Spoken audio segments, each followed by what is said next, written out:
오늘 이야기는 좀 재미있으실 겁니다.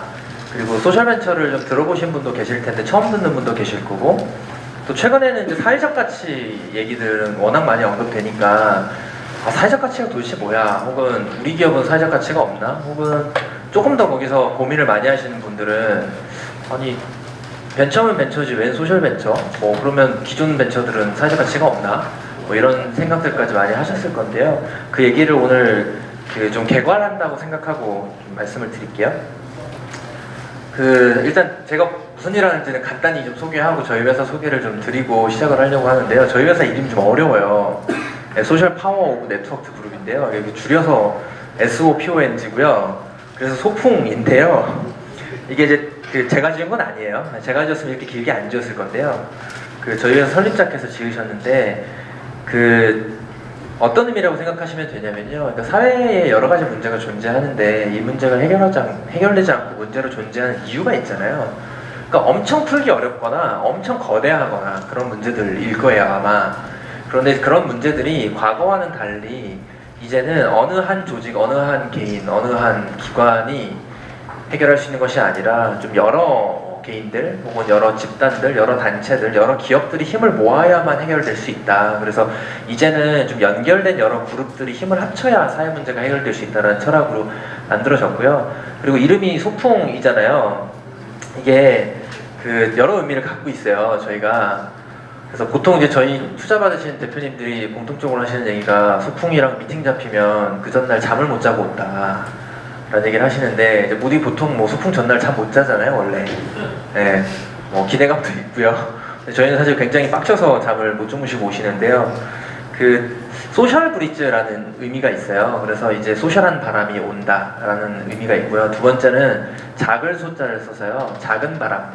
그래서 이제는 큰 바람들이 아니라 작은 바람들이 모여서 새롭게 문제를 해결하자, 이런 의미들이 있다, 이렇게 이해해 주시면 좋을 것 같고요. 설립된 지 되게 오래됐어요. 그래서 저희는 사회 문제를 어떻게 하면 더 빠르고 지속 가능하고 근본적으로 해결할 수 있을까, 그 수단으로 저희는 기업이라는 걸 택하고 있고요. 그 기업들을 더 촉진하기 위해서 투자라는 방법을 가지고 있다 라고 이해해 주시면 될 것 같고요. 지금까지 총 36개 회사를 투자를 했고요. 그 기업 가치가 되게 커요. 지금 또 최근에 투자받는 회사들이 몇 개 있어서 더 변동이 됐는데, 가장 큰 회사는 잘 아시는 것처럼 소카고요. 저희가 소카 첫 투자자이자 브릿지까지 저희가 했거든요. 그래서 지금은 소카가 제일 크고요. 그리고 보통 제가 이 장표를 보여드리는 이유가 소셜벤처 하거나 사회적 기업 하면 돈 벌기가 어렵다 이런 얘기들 하시는데요. 실제 그런 기업들도 있고요. 벤처 한다고 다 돈 버나요? 실패가 더 일상화되어 있잖아요. 소셜벤처들도 규모 있게 크는 곳들은요, 굉장히 규모 있게 큽니다.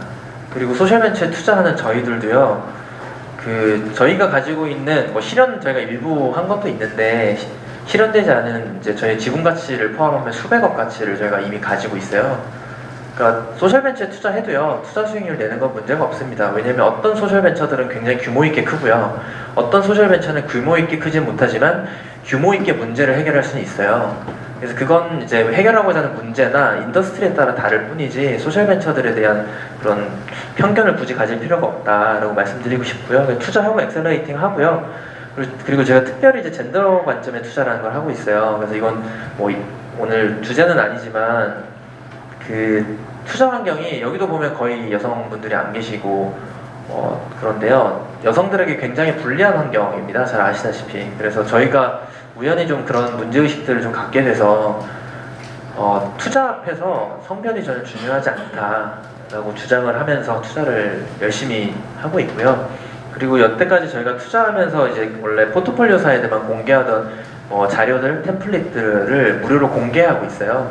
그러니까 저희가 이런 접근을 하는 이유는 저희가 하는 투자 자체도 어떤 의미에서는 공공재로 인식을 하고 있거든요. 그래서 단순하게 저희 회사가 지분 가치가 높아지고 이익을 실현해서 저희 회사의 주주들이 그 이익을 가져가는 것이 아니라 저희가 기업 활동을 하면서 얻게 되는 노하우들, 정보들, 자료들 이런 것들이 좀 더 투자 생태계 내지는 사회 문제를 해결하려고 하는 분들에게 도움이 되어야 된다, 이런 생각으로 투자를 하고 있고요. 여태까지 총 36개 투자를 했고요. 2개 회사는 미국에 있는 회사예요. 저희가 원래 미국에도 투자를 하다가 최근에는 이제 미국 투자를 하지 않고 요새는 동남아 쪽에 조금 관심을 갖고 있고요. 그래서 동남아 쪽 시장을 계속 스터디는 하고 있고요. 그래서 이제 오늘 본격적으로 이제 강의를 시작해 볼 건데요. 오늘의 이야기는요, 사회적 기업가라고 하는 존재에서 시작해서 소셜벤처와 임팩트 투자 두 가지로 말씀을 드릴 겁니다. 그래서 중간에 혹시 뭐 궁금하신 부분들이나 이견이 있으시면 손 들고 얘기하셔도 되니까요. 자유롭게 얘기해 주시면 좋을 것 같고요. 제가 드릴 이야기가 많아서 말이 좀 빨라질 거예요. 그래서 너무 빠르다 싶으시면 좀 천천히 해주세요 라고 얘기해 주시면 됩니다. 욕심이 많아가지고요. 그 오늘 이야기를 하려면요, 되게 멀리까지 가야 돼요. 그 역사상 가장 강력한 도구의 발견이 뭘까요? 한번 생각을 해보시면 좋을 것 같은데요. 네, 역시. 나왔죠. 역시 똑똑하시네요. 네. 앞에 있는데 얘기를 못 하시는 분들이 많더라고요. 이건 뭐 저뿐만 아니라 많은 학자들이 이야기를 하죠. 인간이 불을 갖게 되면서 생긴 변화들. 단적인 예로 제가 불이 있으면요, 아마존 산림을 다 태울 수 있어요. 한 개인이. 그리고 맹수로부터 저를 지킬 수도 있고요. 그리고 아시다시피 인간이 불을 발견하기 시작하면서 뇌가 발달했다는 그 얘기들 하잖아요. 소화시키는데 에너지를 덜 써도 됐고, 또 하악이 이제 퇴화되면서 두개골 쪽에 공간이 확보가 된 거죠. 그러면서 뇌가 발달했다라고 주장하는 분들도 계십니다. 그래서 불이 뭐 인류에게 끼친 영향력은 너무나 잘 아실 텐데요. 불 하면 저는 떠오르는 사람이 있어요. 그리고 오늘 여기 프로메테우스 대표님 와 계세요? 네. 프로메테우스라고 하는 그리스 신화에 나오는 타이탄족이에요. 사실 신인데요. 타이탄족인데요. 프로메테우스가 누군지 여기 계신 분들은 표정을 보면 알 것 같아요. 알고 계신 것 같아요, 이미. 네, 그렇지만 모르는 분들을 위해 제가 잠깐 부연 설명을 해드리자면, 타이탄족이고요. 그리스 신화에서 그리스 신 하면 뭐 제우스, 뭐 헤라, 아폴론 이런 사람들 생각나시잖아요. 원래 그 신들보다 더 이전에 존재했던 신이에요. 네, 그런데 우리가 오늘 주제가 역사 강의는 아니니까 제우스를 도와서 올림푸스의 신들이 일종의 신들의 전쟁에서 승리할 수 있게 도와준 타이탄 신이에요. 그래서 이 이름 의미가 되게 중요한데요. 프로메테우스, 우리 프롤로그, 에필로그 아시잖아요. 그 프로에서 나온 프로메테우스예요. 그래서 뭐냐면 프로메테우스는 앞을 내다본다라는 의미예요. 선지자, 뭐 예언자 이렇게도 부를 수 있고요. 혹은 내다보는 자, 현명한 자 이렇게 부를 수 있는데요. 가장 유명한 게 판도라의 상자 아시죠? 프로메테우스의 동생이 에피메테우스입니다. 그리고 에피메테우스의 와이프가 판도라예요. 에피메테우스는 짐작되시죠? 보통 우리가 에필로그 하면 모든 거 다 끝나고 제일 마지막에 나오는 거잖아요. 그래서 에피메테우스는 나중에 깨우치는 자, 나중에 아는 자, 어리석은 자 이런 의미를 갖고 있는데요. 이들이 이 형제를 제가 왜 설명드렸냐면, 그리스 신화에 의하면 인간을 누가 만들었냐면, 네, 고맙습니다. 네. 프로메테우스가 인간을 만들었어요. 제우스가 만들었을 것 같잖아요. 그 이전에 그냥 인간이 존재했을 것 같잖아요. 그렇지 않아요. 신들의 전쟁에서 이긴 다음에 제우스가 이 형제, 프로메테우스와 에피메테우스 형제에게, 감사합니다. 네, 명령을 하거든요. 그래서 프로메테우스에게는 인간을 만들어라. 그리고 에피메테우스에게는 너는 동물과 온갖 식물들을 다 만들어라. 이렇게 명령을 내려요. 그러니까 사실 신화에 의하면 인간의 아버지는 사실 프로메테우스라고 부를 수 있는 사람이죠. 근데 프로메테우스 얘기를 제가 왜 드렸냐? 프로메테우스가 지금 어떻게 되어 있는지 아세요? 프로메테우스 하면 제우스로부터 불을 훔쳐다가 인간에게 가져다 준 신, 그리고 그 벌로 코카서스 산에 결박당해서 매일 밤 독수리로부터 간을 쪼임을 당하는 신으로 알려져 있죠. 제가 이거 음영 연결을 해달라고 부탁드려야 되는데, 혹시 이거 아세요, 이거? 제가 일단 최대한 키워볼게요. 보면 이쪽에 있어요. 소리가 튈 텐데, 한번. 이 애니메이션 아시면 대충 나이가 짐작이 되는데요. 그냥 빼주세요. 네.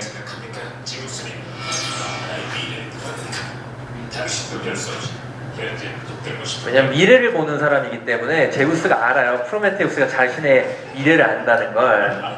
근데 어쨌든 불을 훔친 죄로 얘 묶어. 이게 딱 명령한 직후 장면이라고 보시면 돼요. 그래서 잡혀갑니다. 그 옆에 아테네랑 아폴론이 있었는데, 그래서 그 벌로 코카소스 산에 이렇게 결박당해서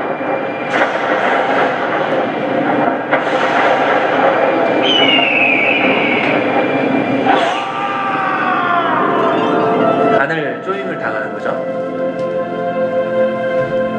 신화적으로 워낙 유명한 얘기라 많은 작가들이 묘사를 했는데요. 난 여기서 모든 걸 지켜보겠다. 신과 인간이 서로를 해치는 것을 잠자코 보고만 있진 않을. 왜 저런 얘기를 하냐면 본인이 인간을 만들었기 때문에 인간들에 대한 일종의 공감, 측은지심들을 가지고 있는 신인데요. 그래서 지금 이렇게 묶여 있어요. 저기 독수리가 보이실지 모르겠는데 여기 밑에서 이제 활강하면서 간을 쪽으로 가는 독수리가 있고, 프로메테우스에 대한 가장 유명한 그림 중에 하나인데요. 왜 제가 프로메테우스를 말씀을 드렸냐? 사실 신화는 아시다시피 온갖 상징으로 가득하죠. 신화가 오늘날 가지는 의미는 상징. 그렇다면 과연 제우스, 프로메테우스는 뭘 상징할까? 제가 이게 오늘 벤처하는 자리에서 신화를 꺼낸 이유인데요. 그 신화에서 제우스랑 프로메테우스는 각각 이런 상징성을 가지고 있어요. 이건 제가 해석한 게 아니라요. 신화를 해석한 신화학자들이 해석한 건데요. 제우스는 힘의 상징이죠. 권력. 근데 권력과 힘은 다른 이면에는 폭력을 상징하고요. 프로메테우스는 그 폭력, 그 힘에 저항한 사람이에요. 그래서 약간 일종의 저항군의 상징은 프로메테우스 이렇게 생각하시면 되는데요. 그렇다면 오늘날의 제우스는 뭘까? 각자의 답이 있으실 것 같은데요. 오늘날 가장 강력한 것, 가장 힘이 있는 것, 가장 폭력적인 것, 저는 자본과 시장이라고 생각합니다. 오늘날 제우스가 의미하는 건 자본과 시장인데요. 저만이 얘기한 건 아니죠. 우리가 이렇게 된 건 인간성이 아니라 자기의 혹은 어떨 때는 이기심으로 번역이 되기도 하는데요. 애덤 스미스시죠. 이미 이런 분들이 많은 얘기를 하셨는데,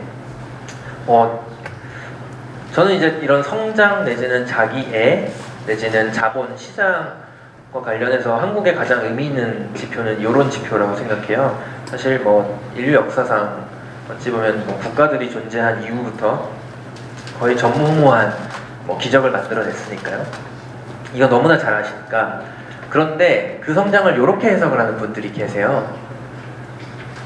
성장을 하긴 했는데 이게 자살친화적 성장이다라고 자조적으로 표현을 하시는 분들이 계시는데요. 여기서 프로메테우스가 나오는 거죠. 저런 자본과 시장이 가진 어떤 폭력성에 저항하는 존재, 저항하는 사람들, 혹은 저항하는 것이 오늘날 뭘 상징할까? 저는 이제 이게 분배나 사회 문제 해결, 혹은 시장과 좀 대비되는 의미로서의 사회를 얘기할 수 있을 것 같은데요. 이건 간단하게 넘어갈게요. 이런 지표들 너무 잘 아시잖아요. 우리가 왜 이렇게 먹고 살기 힘드냐면요. 지난 수십 년 동안 국민소득에서 가계가 차지하는 비중이 지속적으로 감소했어요. 대신 기업이 정부는 사실 거의 유지가 됐다고 볼 수 있을 것 같고요. 그리고 이런 이제 양극화에 대한 것 우리가 너무나 크게 느끼고 있죠. 그리고 이런 국가와 가계도 격차가 생기고 있어요.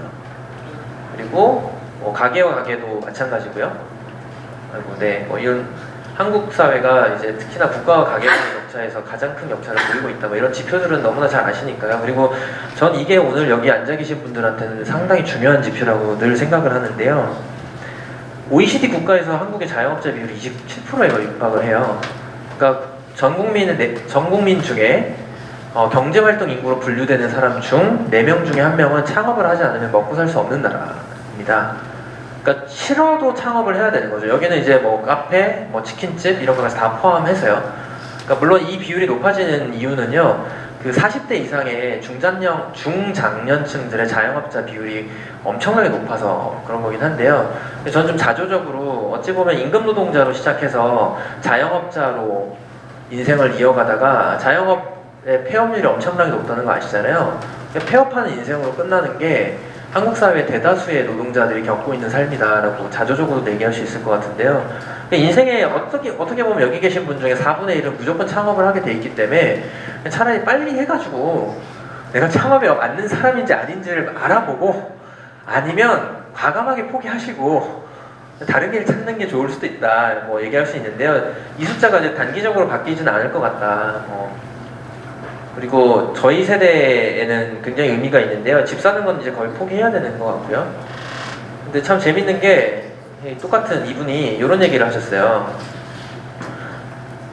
아무리 이기적이어도 타인의 행복이 있어야 한다라고. 근데 이런 얘기들은 많이 알려져 있지 않은데요. 굉장히 상반된 얘기라고 볼 수도 있죠.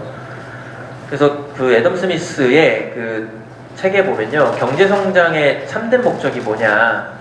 그건 공감과 동감을 극대화하는 거다. 사람과 사람을 연결하는 데 있다. 근데 이걸 왜 중요하게 봤냐면요, 애덤 스미스도 그렇고 저는 오늘날 많은 사람들이 빈부격차 내지는 양극화 자체를 해소할 수는 없다. 가난은 임금님도 구제를 못하잖아요. 그런데 그 격차를 최소화할 수 있다. 내지는 빈자들이 최소한 인간답게 살 수는 있어야 한다라는 의미로 이해를 하고 있고 실제 그런 의미로 사용을 하셨어요. 책에도 보면은. 그래서 원래 이제 경제 성장의 참된 목적을 성장, 자본, 시장을 얘기하시는 분들이 가장 추앙하는 애덤 스미스께서 이렇게 해석을 하셨었는데 오늘날 우리는 이런 의미들을 많이 잊고 있는 것 아닌가. 여기서 저는 프로메테우스를 다시 한번 떠올리게 되는데요.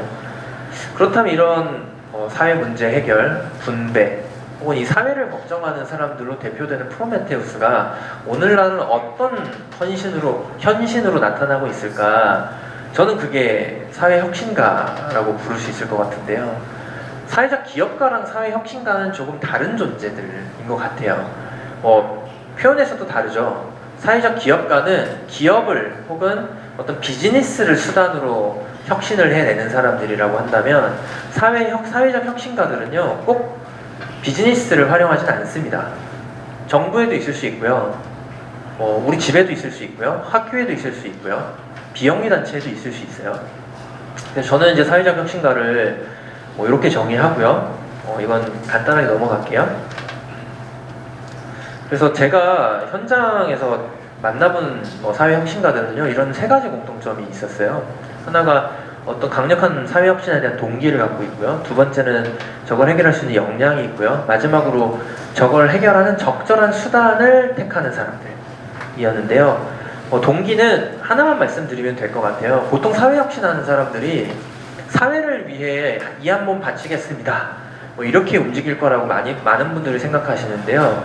제가 만나본 사회 혁신가들은 그렇지 않았어요. 그게 그냥 본인이 하고 싶은 일인 경우도 많고요. 본인도 사회 문제 해결하면서 외제차 끌고 좋은 아파트에서 살고 싶다라는 개인의 욕망을 스스럼없이 드러내는 사람들입니다. 그러니까 우리는 개인의 욕망과 사회의 욕망이 있을 때 사회적인 어떤 가치가 훨씬 더 크다라는 편견을 갖고 있는 경우가 많은데 저는 그렇지는 않은 것 같아요. 개인적 욕망이 사회적 가치보다 클 때도 있고요. 그걸 존중하는 사회여야 이 개인의 욕망과 사회적 가치가 동일시될 수 있다는 생각이 좀 있고요. 그래서 결국은 개인의 욕망에서 시작해서 이걸 사회적인 것으로 승화시켜낼 수 있느냐, 이게 사회혁신가들의 조건인 것 같고요. 두 번째는 역량은 더 강조를 안 드릴게요. 문제 해결하겠다고 하는데 역량이 전혀 없는, 창업하겠다고 하시는데 전혀 전문성을 갖지 않고 있는 경우들 많이 발견하잖아요. 이건 똑같은 것 같고요. 마지막으로 수단을 잘 선택해야 된다. 이것도 간단히 넘어가겠습니다. 그런데 제가 오늘날 우리 불 얘기 안 했잖아요. 제우스도 얘기했고 프로메테우스도 얘기를 했는데 오늘날 불이 뭘까요? 잠깐만 생각해 보시고요. 오늘은 제가 마이크를 잡았으니까 저의 답을 드리자면 저는 오늘날의 불은 기업이라고 생각합니다. 그래서 좀 거창하게 얘기하면 역사상 가장 강력한 발명하면 보통 바퀴를 뽑잖아요. 저는 바퀴보다 기업의 발명이 훨씬 더 위대한 혹은 임팩트가 큰 발명이었던 것 같아요. 왜냐하면 오늘날 우리가 경험하는 대다수의 혁신들이 기업에서 나와요. 지금 우리가 쓴 이 모든 시설을 다 기업에서 만들잖아요. 혁신하면 먼저 기업부터 떠오르시잖아요. 오늘날 혁신의 아이콘은 단연 기업이죠. 가장 강력한 도구일 겁니다, 아마. 심지어 이제 혁신하면 꼽는 슈페터께서도 이런 얘기를 하셨어요. 창조적 파괴 얘기하셨는데 혁신적 계층은 자본가가 아니라 기업가다. 자본가랑 기업가를 명확하게 구분하고 있고요. 그러니까 기업을 하는 사람들이야말로 혁신을 만들어낸 계층이라고 얘기를 했고요. 그래서 저는 뭐 말씀드렸다시피 가장 강력한 발명은 기업인 것 같고, 기업에 대해서 제가 첫 번째로 좋아하는 정의인데요. 뭐 호재의 정리라고 부르잖아요. 그래서 결국은 이제 그 관리 비용보다 거래 비용이 훨씬 비싸기 때문에 그 거래를 중간에서 신뢰할 수 있는 제3자의 어떤 기관이 대체해주는 걸 이제 기업의 역할로 보는 시선이 있고요. 두 번째로 제가 좋아하는 정의가 이 정의인데요. 비용보다 비싸게 팔면 되고요. 가격보다 더 많은 가치를 갖다 주면 되는 거죠. 이게 저는 기업에 대한 정말 명쾌한 정의라고 생각을 하는데요. 한국 사회의 발전을 떠올려도 바로 기업들부터 떠오르시잖아요. 삼성, 현대, LG, 그리고 심지어 포스코도 떠오르는데 포스코하면 또 불의 기업이죠. 그래서 이 사회혁신가랑 기업이 만나면 무슨 일이 생기냐면요. 소셜벤처가 생겨요. 그래서 저는 이제 오늘날 소셜벤처의 시대가 왔다 이렇게 생각을 하는데요. 이 소셜벤처 하는 사람들을 보통 사회적 기업가라고 불러요. 일반 기업가라고 부르지 않고요. 사회적 기업가를 저는 이렇게 정의를 하는데요. 사회 문제 해결은 뭐냐? 사회혁신. 앞에서 우리 사회혁신이 뭔지는 간단히 봤죠. 그리고 기업적 수단 혹은 기업적 접근이 뭐냐? 저는 이 세 가지로 얘기를 하고요. 오늘도 이제 기술에 대한 얘기들을 발표를 많이 해주셨는데 이 기술혁신이 여기서 사회혁신과 저는 만난다고 생각해요. 어제 또 오늘 센터장님과 어제 있었던 블루포인트 파트너스의 또 데모데이 얘기를 했는데, 저는 그 데모데이를 가서 느낀 게 결국 그 기술의 한계가 사회혁신의 한계겠다. 그러니까 기술이 사회혁신의 한계를 결정짓는구나라는 생각을 하게 됐는데요. 기술이 없으면 빠른 속도와 지속가능성, 규모와 성장을 다 만들기가 어렵잖아요. 그래서 기술혁신은 여기서 이렇게 만나는 것 같고요. 그리고 사회적 기업가에 대해서 가장 유명한 정의인데요. 빌 드레이튼이라거나 아쇼카 재단을 설립한 분이 물고기를 갖다 주는 것도 아니고 물고기 잡는 법을 알려주는 것도 아니고 어업계 전체를 혁신하는 게 사회적 기업가들이 해야 될 일이다. 구조를 바꾸지 않으면 문제가 해결되지 않기 때문에 단순하게 제품과 서비스를 가져다 준다고 해서, 단순하게 교육을 제공해 준다고 해서 이 문제가 해결되지 않는다라는 형태로 좀 이해하시면 좋을 것 같고요. 그래서 제가 만났던 소셜벤처 하는 사람들, 사회적 기업가들은요, 이런 질문을 던지는 사람들이었어요. 도대체 벤처가 뭘 위한 거냐? 그래서 이들은 두 가지로 대답을 하는데요. 첫 번째가 벤처는 누군가를 위한 것이다. 그 누군가가 누구냐? 여성이고요, 타락교 청소년들, 발달장애인들, 아까 오늘 약간 장애인이 있었죠? 그런 분들이었고요. 그리고 두 번째로 이분들이 던지시는 벤처가 무엇을 위한 것이냐? 우리가 직면한 문제를 해결하는 새로운 솔루션을 제공하는 것이어야 한다. 이런 눈에 보이시는 이런 접근들일 거고요. 실제 저희는 이런 기업들을 찾아서 투자를 하고 있어요. 그리고 여기 앞에 계시는 여러 투자자분들도 이미 이런 기업들에 투자를 하고 있죠. 그래서 크라우드 펀딩 플랫폼인데요. 크리에이터들, 창작자들을 위해서 쓸 수도 있고요. 그래서 저희가 이제 첫 투자자였는데요. 지금 월거래액이 한 20억 정도 나와요. 그래서 크라우드 펀딩으로 창작자들한테 자본을 연결해 줄 수 있어요. 근데 똑같이 크라우드 펀딩으로요, 농부들에게 농사 자금을 줄 수 있어요. 이번에 수해와 폭염 때문에 수많은 농부들이 이제 빚을 지고 내년 농사를 지어야 되는 상황이 됐는데 빚을 안 져도 되는 거죠. 소비자들이 미리 선구매를 해주면, 우리 교과서에 옛날 국사 시간에 배웠던 선대제도 있잖아요. 선대제도를 소비자들이 해주면 됩니다, 미리. 그럼 소비자들은 저렴하게 물품을 구매할 수 있고요. 농부들은 미리 자금을 확보할 수 있고, 심지어 누가 이 물품을, 농산물을 구매할지를 알기 때문에 그 소비자를 생각하면서 농사를 지을 수도 있어요. 그래서 이런 똑같은 크라우드 펀딩 플랫폼으로 이런 접근을 우리가 할 수 있다. 심지어 크라우드 펀딩 플랫폼을 가지고요, 꿀벌을 키울 수도 있어요. 이게 이제 국내에서 가장 크게 도시 양봉을 하는 회사인데요. 지금 서울 시내에 벌통이 약 한 350개 정도 있어요. 양봉을 하시는 분들은 아실 텐데 350개면 양봉하는 쪽에서는 뭐 딱 중규모 정도로 꼽거든요. 근데 그 뭐 벌 문제가 얼마나 심각한지는 아실 텐데 어떻게 하냐면요. 벌통에 투자하고요. 꿀로 돌려받는 모델을 하고 있어요. 그래서 예를 들면 주로 현재는 빌딩주들 많이 만나는데요. 빌딩주들한테요. 빌딩 옥상 꼭대기를 빌려달라고 하는 거예요. 네, 거기 벌통 설치하면요. 놀랍게도 벌들이 한 20층 되는 빌딩도 올라간대요. 거기까지 문제가 없대요. 그리고 도시에서 훨씬 더 잘 자란대요. 그 이유가 천적도 없고 농약도 없어가지고 훨씬 더 뭐 잘 자라고 심지어 뭐 거기서 도시에서 생산된 이제 꿀도 검사 결과에 의하면 전혀 인체에 무해하고요. 그래서 그 옥상을 내어준 빌딩 주인들한테 수확한 꿀로 돌려줘요. 예, 똑같은 크라우드 펀딩 플랫폼을 이런 형태로 활용할 수 있고요. 그리고 또 이제모라고 하는 또 여성들께서는 한 번쯤 들어보셨을 회사인데요. 국내 최초로 월경컵을 출시한 회사입니다. 월경컵이 무슨 의미냐, 사실 많은 남성들이 공감하기 어렵고 저도 사실 이 팀 투자해서 인큐베이팅 할 때 정말 힘들었거든요. 뭐 공감이 안 되는 문제니까요, 사실은. 왜 문제냐면요, 아시다시피 그 미국이나 선진국들에서는요 월경컵의 시장 점유율이요 10에서 높은 경우는 30%까지 가요. 근데 국내 출시 안 돼 있었거든요. 왜 출시 안 돼 있었냐면요, 식약처가 허가를 안 내줬다는 얘기를 계속 하는데, 기존에 저의 시야에 의하면요 기존에 여성용품 제조하는 대기업들이요 일부러 안 한 거예요. 카니발라이제이션 생기거든요.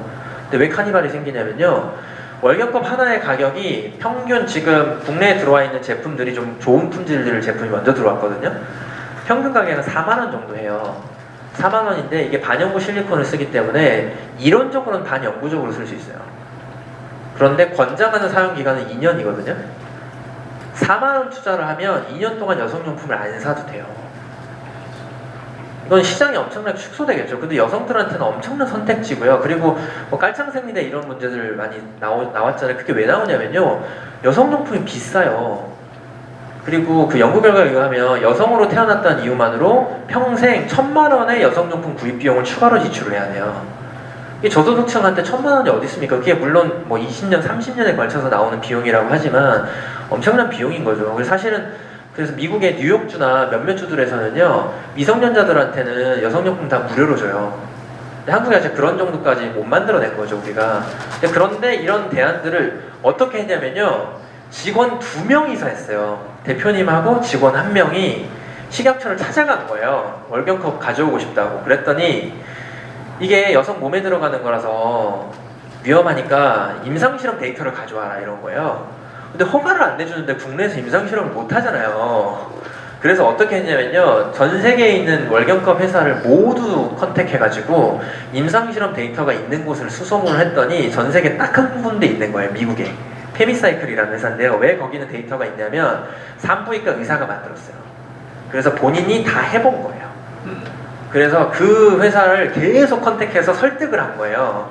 한국의 상황이 이렇고 여성들이 이런 문제를 겪고 있는데 괜찮으면 임상실험 데이터를 줄 수 없겠냐. 근데 임상실험 데이터만 필요한 게 아니라 제품의 원재료와 조성, 제조 공정 모두가 공개되어야 되는 거거든요. 식약청이 그 정도를 원하니까요. 그걸 다 줬어요, 페미사이클이. 2명밖에 없는 직원 그 회사에. 그게 이 회사가 해낸 일이고요. 그래서 지금은 시중에서 여성들이 월경컵을 구매할 수 있고, 이 회사가 만드는 메이드 인 코리아 제품이 내년 초에 드디어 다 나와요. 좀 저가 라인으로. 이런 걸 소셜벤처들이 하고 있고요.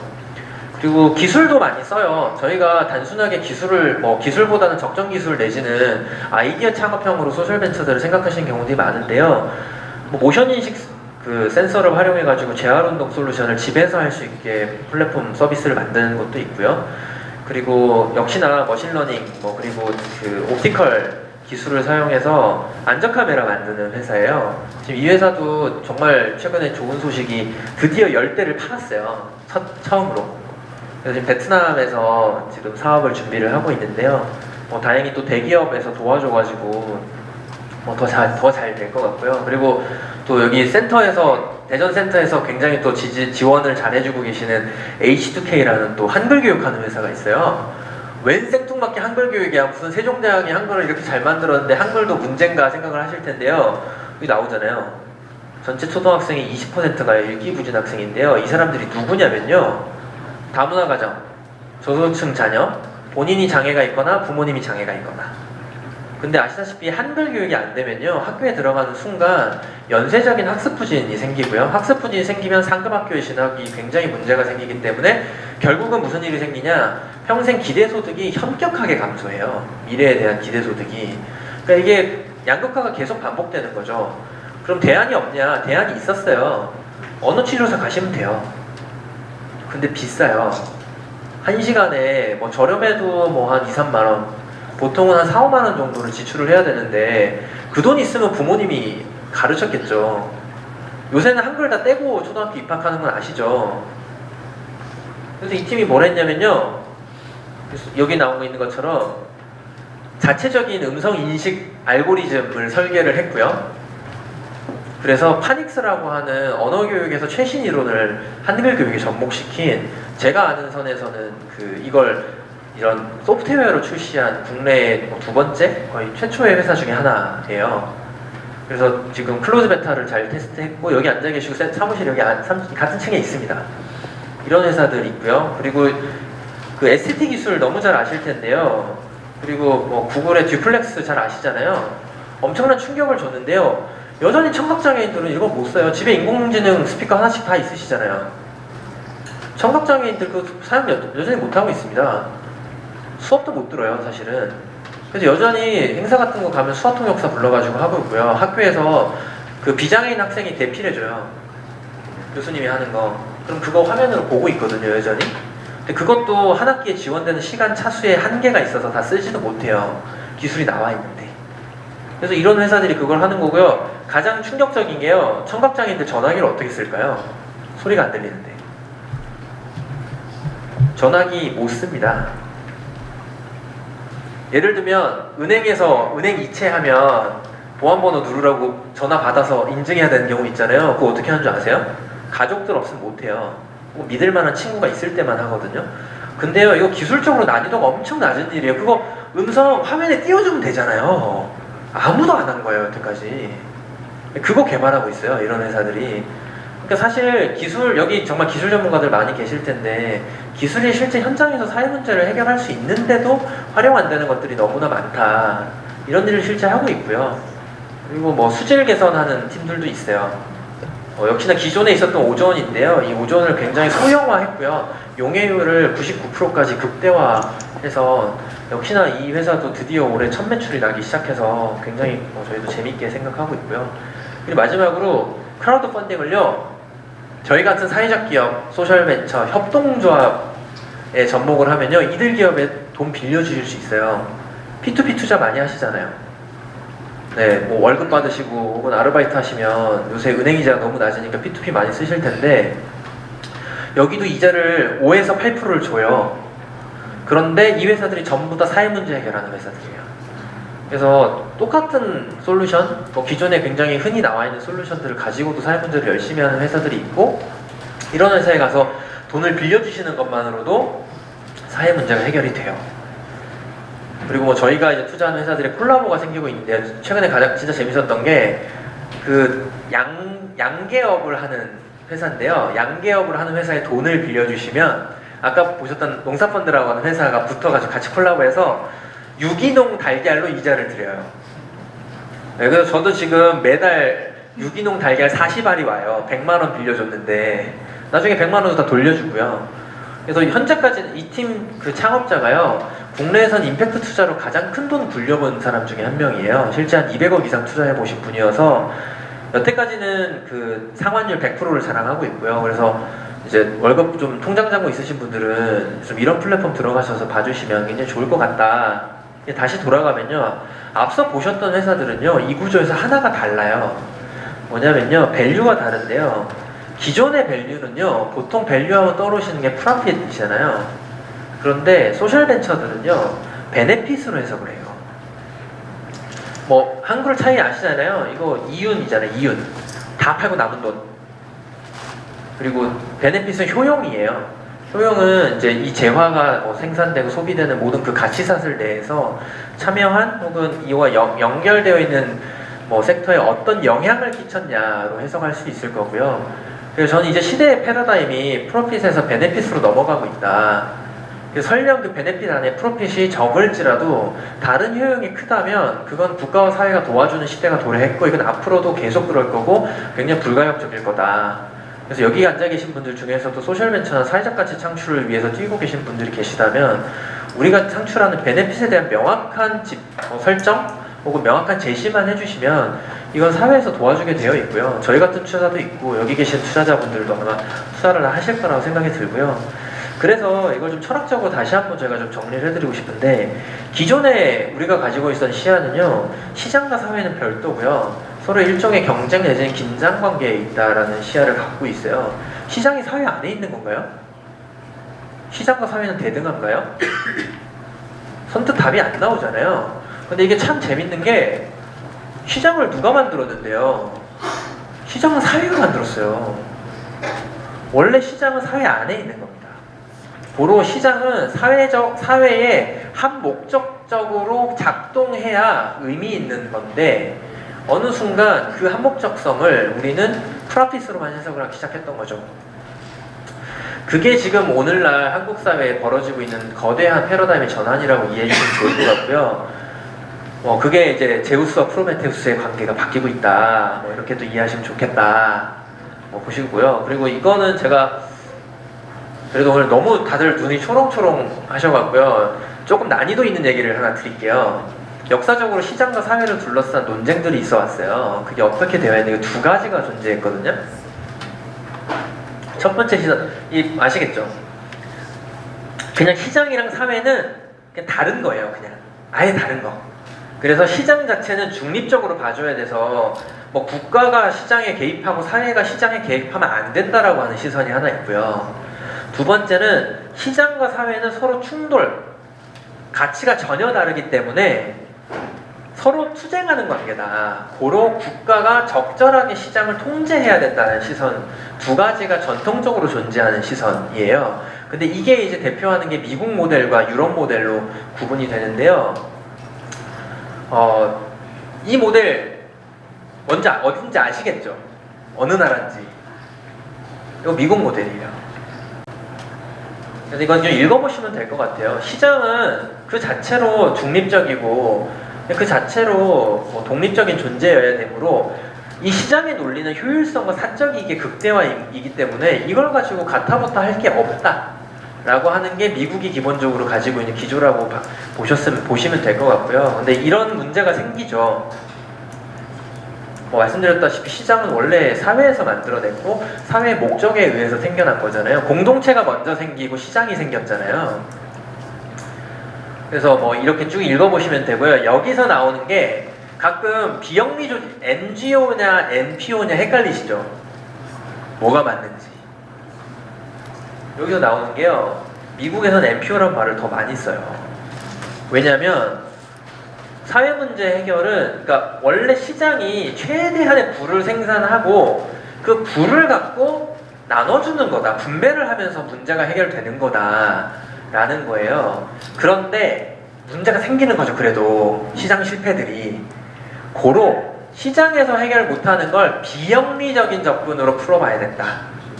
라고 해서 NPO라는 말을 더 많이 썼고요. 그런데 이게 이제 이런 식으로 되는 거죠. 호의로 해석이 되는 거예요. 호의. 원래 할 필요 없는데 되게 훌륭한 사람이네. 그냥 이런 것도 하고 이런 것도 하고로 되는 거죠. 두 번째가 이제 주로 유럽의 시선인 거예요.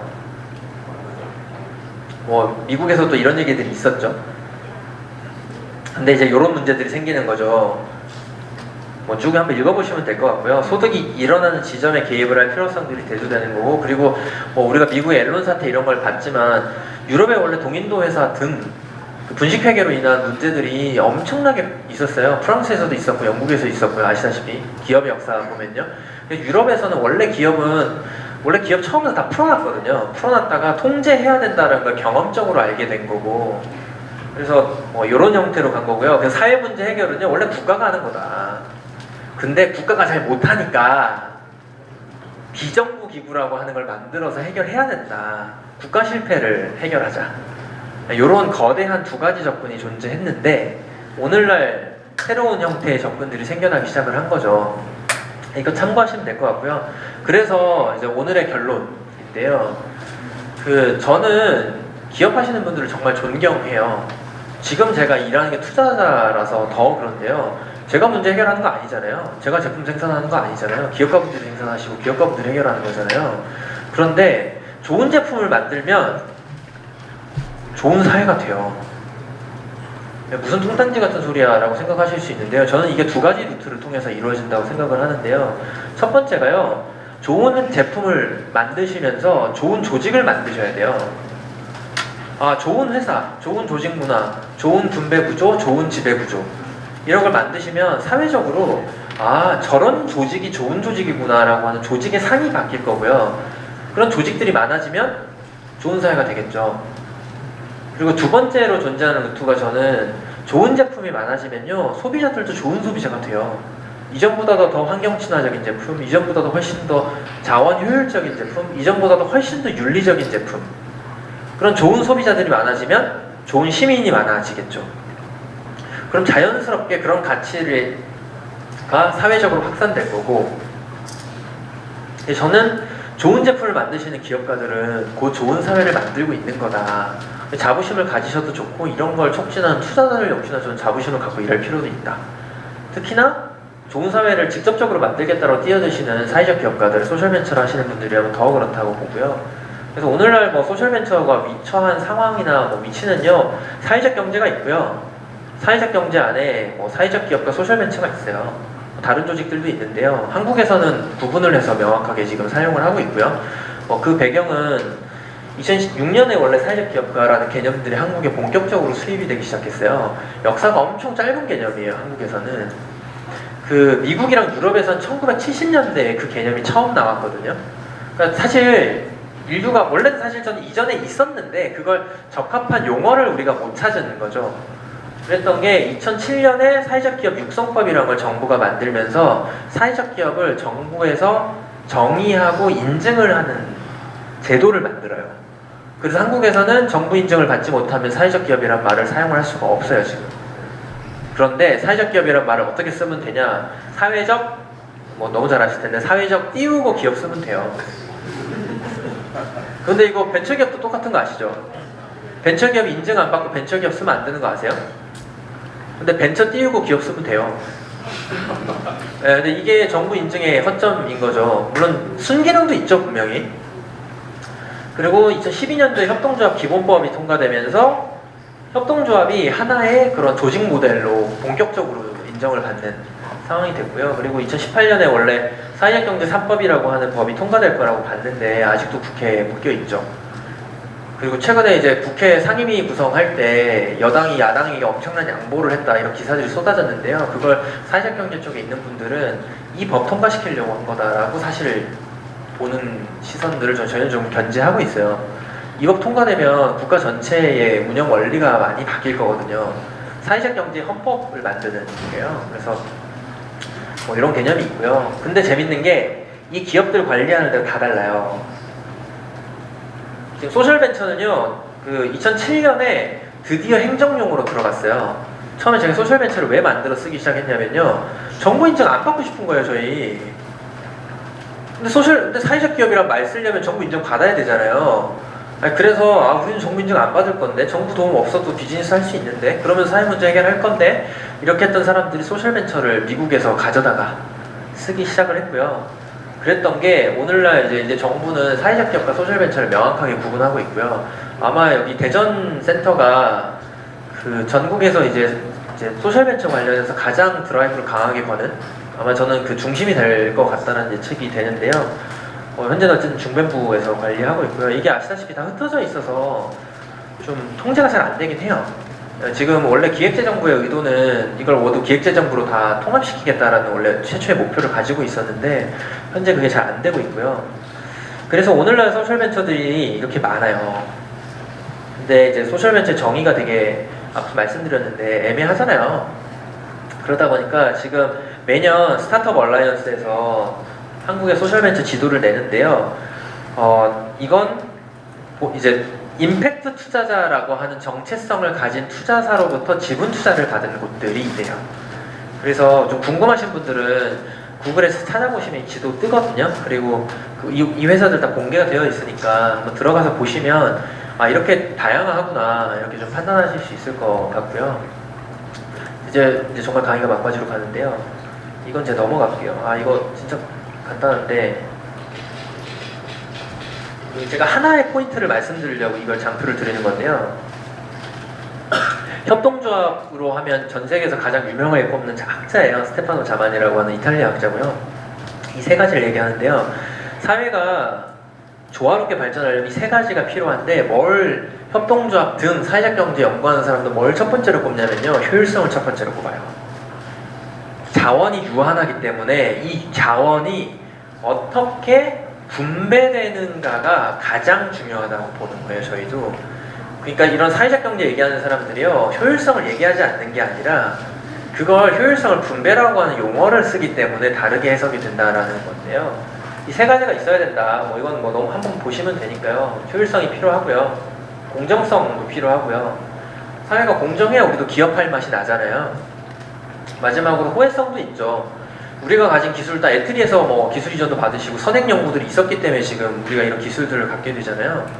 그런 것들이 사실은 호혜와 증여로 계속 이루어지는 게 사회의 기본 작동 원리인 거라서 이런 작동 원리들이 잘 유지가 되어야 된다 이렇게 이해하시면 될 것 같고요. 그래서 오늘날 왜 갑자기 이런 소셜벤처, 사회적 기업, 사회적 가치가 이렇게 강조되는 거냐? 뭐 옛날에 다 필요 없었어요. 왜냐하면 시장이 없었기 때문에 그리고 공동체가 워낙 작았기 때문에요. 서로 호혜적으로 안 하면요 공동체에서 생존을 못 하잖아요. 이거는 그냥 그거 자체로 사회적인 존재들인 거예요. 모두가 그냥. 근데 시장이 생기고 분업화가 확산되기 시작하면서 인간이나 재화들이 그냥 도구적으로 사용이 되기 시작한 거죠. 도구적 가치가 더 중요해진 거죠. 공동체 생활 안 해도 되잖아요 요즘은. 그랬던 게 분업은 여전히 유지되지만 시장이 실패했기 때문에 새로운 형태의 움직임이 나타나고 있다 이렇게 이해를 하시면 좋을 것 같고요. 이걸 고치지 않으면 앞으로의 사회가 어떻게 될 거냐를 보여주는 단적인 영상이에요. 되게 유명한 실험인데요. 진짜 재밌어요. 원래 같은 그룹에 있던 그러니까 원숭이들을요 데려와서 실험을 한 거예요.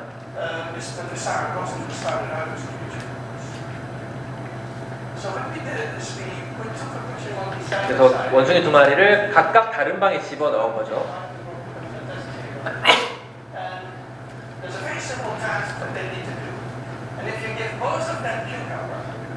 그래서 과제를 수행하는 건데요.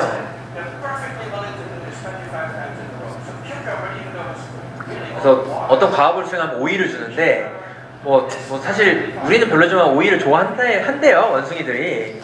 오이 괜찮은데 어떤 원숭이한테는 포도를 준 거예요. 근데 우리도 오이보다 포도가 좋잖아요. 원숭이들도 똑같다는 거죠. 훨씬 더 당도가 높고 하니까. 그래서 불평등을 인위적으로 만들어서 실험을 했더니 무슨 일이 생겼냐 그걸 보여준 거고요. 그 실험을 여러 번 반복했는데 거의 같은 결과가 계속 나오더라. 이쪽이 오이를 받는 원숭이고요. 저쪽이 포도를 받는 원숭이에요.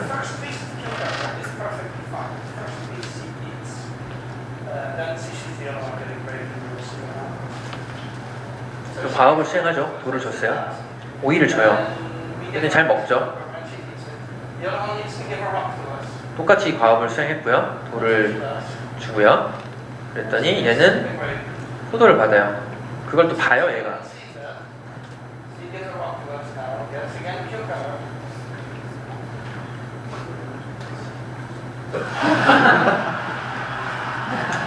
참 이게 지금 이 불평등을 그대로 두면 이런 일이 생길 거예요 이제. 그래서 내가 뭘 잘못했나 하고 테스트를 해요.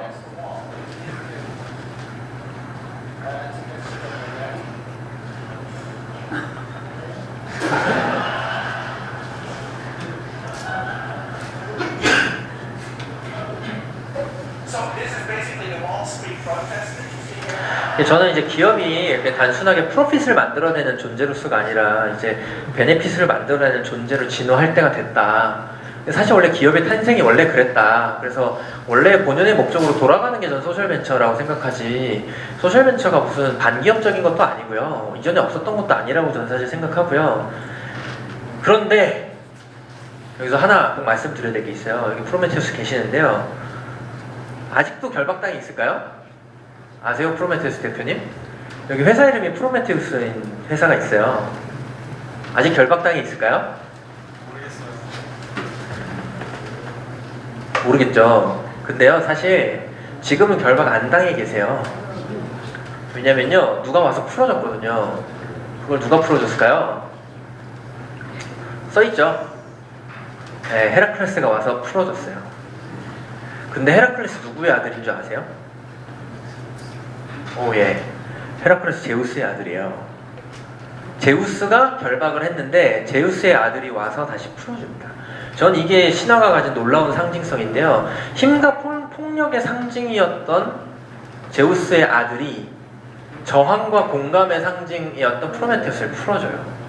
그러니까 전 여기서 자본과 분배 혹은 시장과 사회가 다시 만나는 지점이라고 생각을 하는데요. 저만 얘기했던 거 아니더라고요. 애덤 스미스가 얘기하셨어요. 그 애덤 스미스가 생전에 책 딱 2권 쓴 거 아세요? 이분 책 딱 2권 쓰셨어요. 2권으로 지금까지 이렇게 유명하신 거예요. 네, 베스트셀러 2권 쓰면 사실 인생이 이렇게 역사적으로 길이 남더라고요. 근데 이분이 이 얘기를 하세요. 그 인간의 본성은요, 연약함과 현명함을 동시에 갖고 있는데 경제가 발전하고 사회가 문명화되는 건 우리가 약하기 때문이고 우리가 현명하기 때문에 정의와 사회가 구성된다라고 얘기하셨어요. 그래서 연약함은 현명함에 제어해야 되는데 이 양극단에 도달하면요, 연약함의 극단은 재산에 이르는 그 길이고요, 현명함의 극단은 덕에 이르는 길인데 이 양극단이 똑같다는 거예요. 어느 것이든 극단에 이르면 존경과 감탄을 갖게 되는데 고로 제우스의 극단과 프로메테우스의 극단은 사실 연결되어 있다라는 얘기를 똑같이 했고요. 애덤 스미스가 그래서 자본이 다시 프로메테우스와 만났잖아요. 이런 일을 하는 사람들이 임팩트 투자자들이에요. 저희는 사실 헤라클레스인 거죠. 임팩트 캐피탈, 페이션트 캐피탈인데요. 이렇게 회사들이 요새 많이 생겼어요. 네, 저희 회사도 있고요. 참고로 이 회사들 중에서 저희 회사가 제일 오래됐습니다. 네. 그리고 아마 투자 수익률도 지금까지는 제일 좋을 거예요, 아마. 이렇게 있고요. 그래서 이제는 사회 혁신가들, 소셜벤처 하시는 분들도 자본을 찾기가 점점 쉬워질 겁니다. 그래서 자본 필요하시면 저 찾아오시고요. 사실 지금까지 들으신 얘기가 저희 회사 영업이었어요. 그래서 저희 회사 좀 찾아오셔가지고 사회 문제 해결을 같이 좀 하시고요. 제가 열심히 자본도 좀 연결해드리고 하도록 하겠습니다. 네, 이걸로 오늘 강의는 마치도록 하겠습니다. 감사합니다.